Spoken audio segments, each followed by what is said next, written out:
ব্রহ্মপুর কিন্তু পথেই পড়ছে, এবার ঘুমারবি নাকি? কি হবে কি? কেন? তোর ফ্রেন্ড কাম বিজনেস পার্টনারকে নিজের জন্মস্থানটা দেখাতে ইচ্ছে করছে না? সেই যে ছেড়েছিস, তারপর তো কোথাও আসিস। 38 বছর। জায়গাটার এখন কি দশা হয়েছে কে জানে। মানে ছেলেবেলার স্মৃতি ফিরে পাবি বলে আশা করলে ঠকতে হবে বলছিস? পসিবলি। অবশ্য নগেন্দার চায়ের দোকানটা যদি এখনো থাকে না, গলাটা ভিজে নিলে মন্দ হয় না। চ শুধু আমাকে ডিরেকশনটা দিয়ে যায়।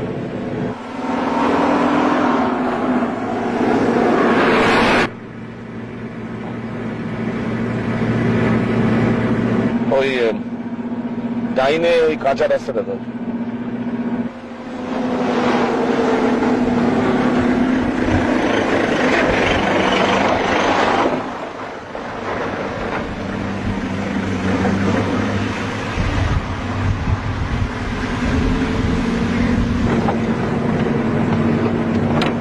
ওই যে দূরে ঘর বাড়ি দেখছিস, ওইটাই। এইখানেই তো তোদের জমিদারি ছিল। হ্যাঁ, 60s বাবা এখানকার পাট উঠিয়ে কলকাতায় গিয়ে ব্যবসা শুরু করেন।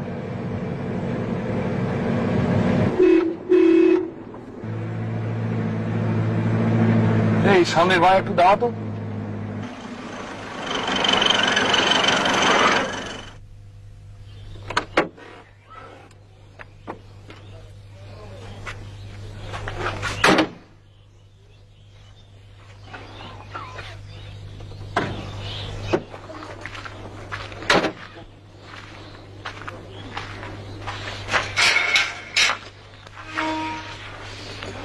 তোর স্কুল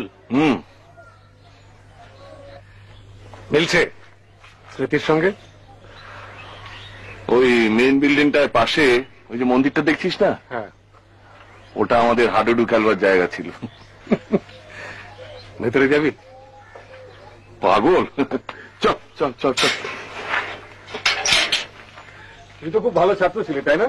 তা ছিলাম, তবে আমার বরাবর পজিশন ছিল সেকেন্ড। এবার কি বাড়ি নাকি? দূর, বাড়ি থেকে মন খারাপ করার মতো বাসনা আমার নেই। তুই এবার যাবি না? সে পরে ভেবে দেখা যাবে, আগে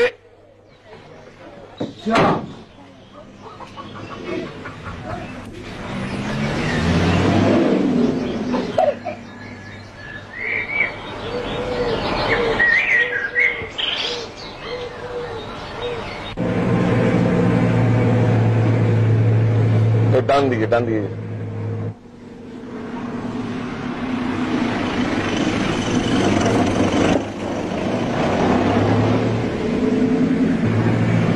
দূরে চৌমাথা, ভেরি গুড। ওই তো নগেন স্টি ক্যাবিন। তন্নি মেমারি তো।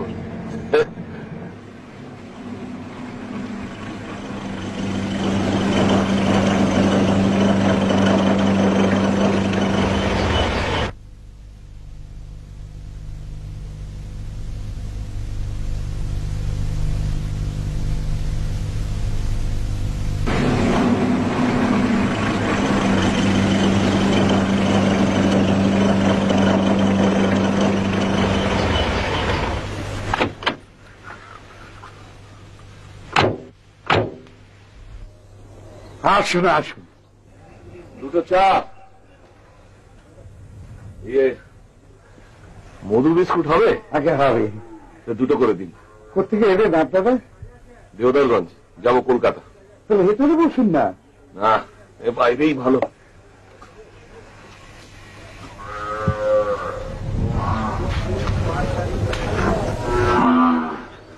ইনি কি? ম্যান হিমসেলফ, নগাদা। তোকে বোধহয় চিনতে পারেননি। No chance. আশ্চর্য, কাপড়ের দোকানটিও তেমনি আছে। হ্যাঁ, আসলে কি জানিস, 38 বছরে মানুষের চেহারা অনেকটা পরিবর্তন হলেও এইখানকার রাস্তাঘাট দোকানপাটের চেহারা খুব একটা বদলায় না। না বোধ, তবে ওই জোড়া মন্দিরটা আগে অনেক বেশি বড় বলে মনে হতো। ও সান্নার মশাই, ও সান্নার মশাই, 4টে বাজলো, এবার বাড়ি মুখো হন। অন্য খদ্দের আসার সময় হলো যে। কানে খাটো, চোখও খারাপ। আসুন। ধন্যবাদ। চশমা করা বেশি সঙ্গতিও নেই। Thank you. রাজপুত সেনা সরসে সরমে ছাড়িল সমর সাজ, নীরবে দাঁড়ায় রহিল তোরণে দুর্গেশ দোমরাজ। গেরুয়া বসনা সন্ধ্যা নামিল পশ্চিম মাঠ পারে, মারাঠা সৈন্য ধুলা উড়াইয়া থামিল দুর্গ দ্বারে। দুয়ারের কাছে কেউই শয়ন, ওঠো ওঠো খোলা দ্বার। নাহি শোনে কেহ প্রাণহীন দেহ, সাড়া নাহি দিল আর। প্রভুর কর্মে বীরের ধর্মে বিরোধ মিটাতে আজ দুর্গ দুয়ারে সবই আছে প্রাণ দুর্গেশ দুমরাজ।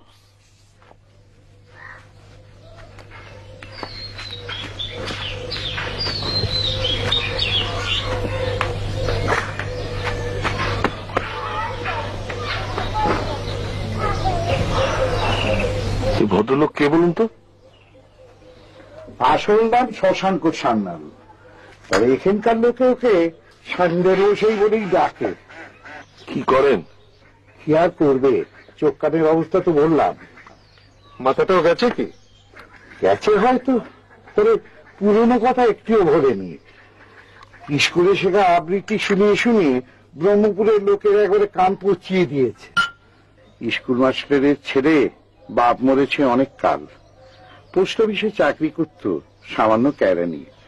মেয়ের বিয়ে দিতে গিয়ে জমানো টাকার বেশিরভাগটাই গেছে। বউ মরেছে বছর 5 হলো। এটা ছেলে ছিল, কলকাতায় চাকরি পেয়েছিল, মিনিবাস চাপা পড়ে সেও মারা গেল গত বছর।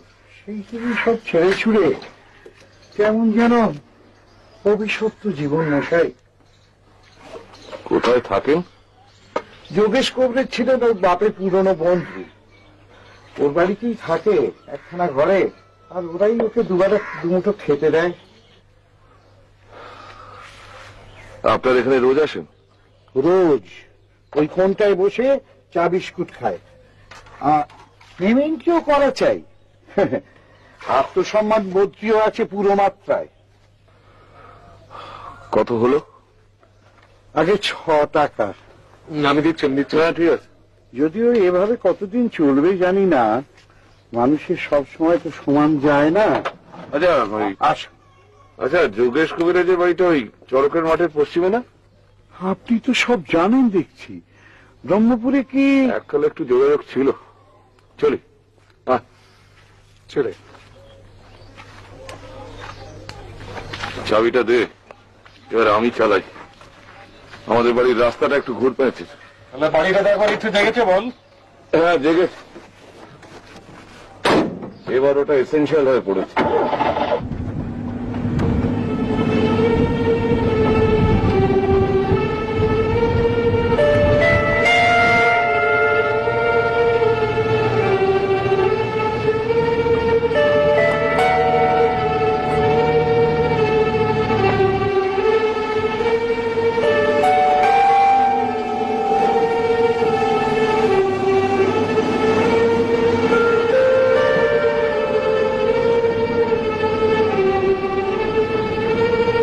কি হলো বলতো? চাটাও তো পুরোটা খেলি না।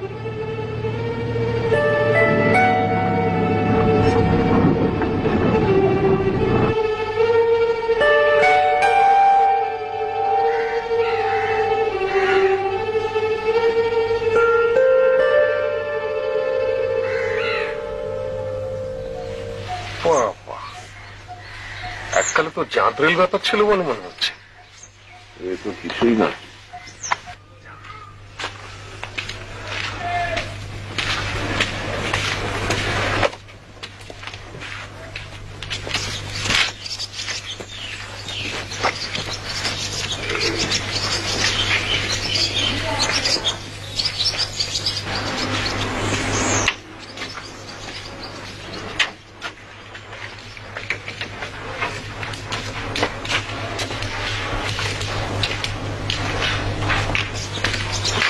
কোথায় যাচ্ছিস বলতো?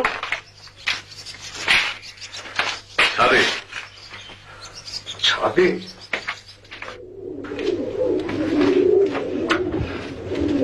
ছিলে কোথায়?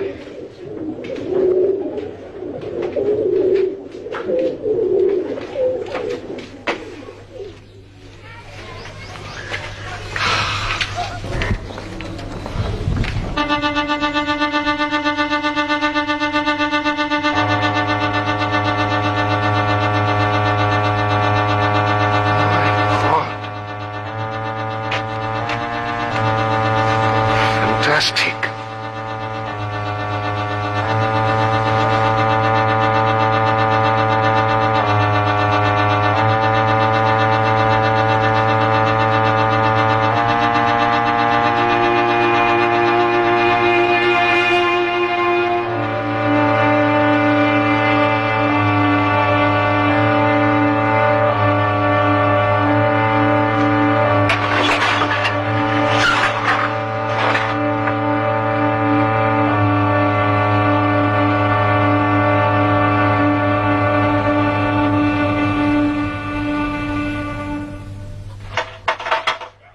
এটা আমার প্রিয় ঘর ছিল। হ্যাঁ, ছেলেবেলায় ছেলে কোটার প্রতি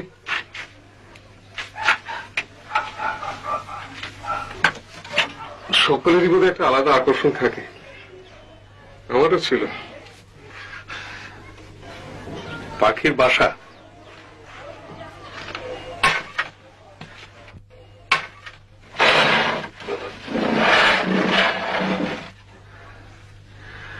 যদি কাঠ ভেঙে পড়ি তাহলে তোর উপরই ভরসা। দুগ্গা দুগ্গা।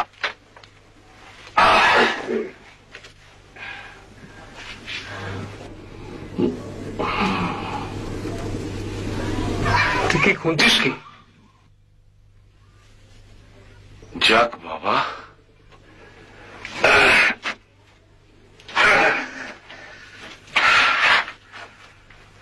কি ওটা? পরে বুঝবি।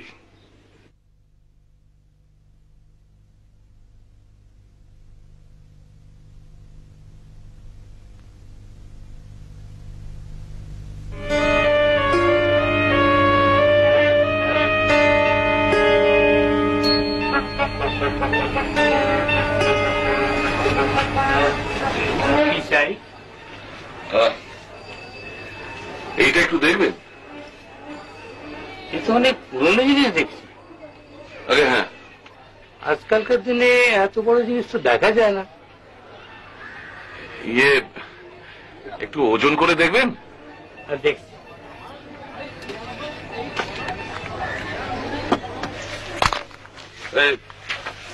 শশাঙ্ক সান্যাল কোথায় থাকেন রে স্যান্ডেল মশাই? এই দরজা দিয়ে ঢুকে বাঁ দিকে।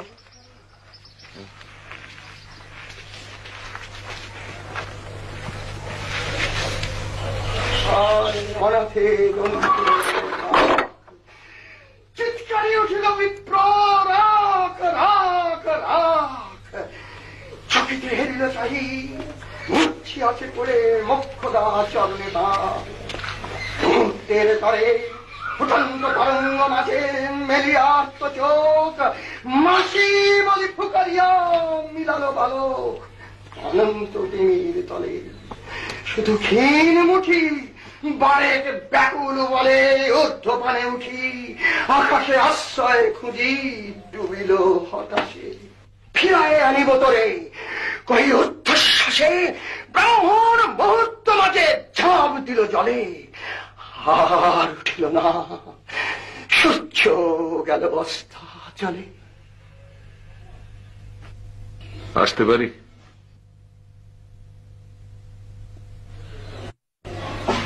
একটু আসতে পারি? আমার এখানে তো কেউ আসে না। আমরা এলে আপত্তি আছে কি? আসুন।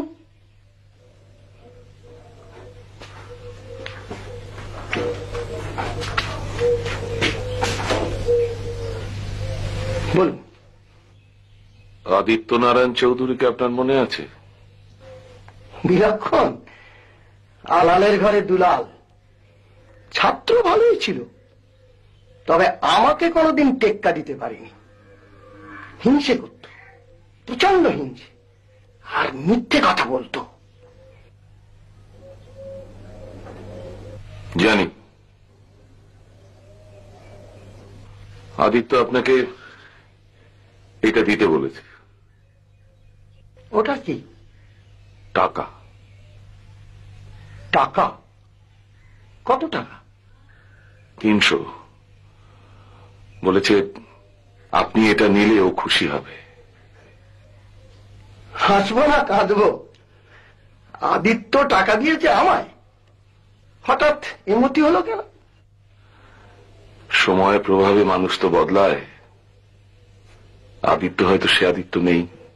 আদিত্য বদলাবে? প্রাইজ পেলুম আমি, উকিল রামশরণ বাণিজ্যের নিজের হাতে দেওয়া মেডেল। সেটা তার সহ্য হলো না। সে আমার কাছ থেকে চেয়ে নিয়ে গেল তার বাপকে দেখাবে বলে। তারপর আর ফেরতই দিলে না। বললে পকেটে ফুটো ছিল, গলে পড়ে গেছে। এটা সেই মেডেলেরই দাম, আপনার পাওনা। মেডেলের দাম? সে তো বললে 5 টাকা। রূপোর মেডেল তো। রূপোর দাম এখন অনেক বেড়ে গেছে। এই খবর তো জানতাম না। নিন এটা।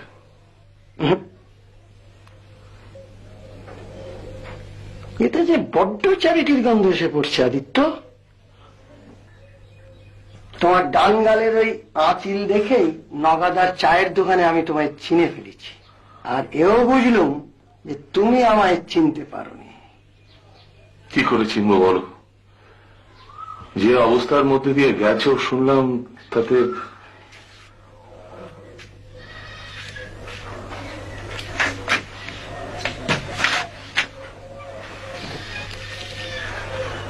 অকাল বার্ধক্য। তাই তো সেই প্রাইজের দিনের কবিতাটাই আবৃত্তি করলুম, যদি তোমার মনে পড়ে। পণ রক্ষা। পণ রক্ষা। তারপর যখন দেখলুম তুমি আমার বাড়িতে এলে, তখন সেই পুরনো দিনের কিছু ঝাল না ঝেড়ে পারলুম না। ঠিকই ভেবেছ, তোমার সব অভিযোগই সত্যি। কিন্তু তুমি এটা নিলে আমি খুশি হব। টাকা তো ফুরিয়ে যাবে আদিত্য। বরং ওই মেডেলটা যদি থাকতো তাহলে নিতাম। আমার ছেলেবেলার ওই একটি অপ্রিয় ঘটনা আমি ভুলে যেতাম মেডেলটা পেলে। আমার মনে আর কোনো ক্ষেত থাকতো না।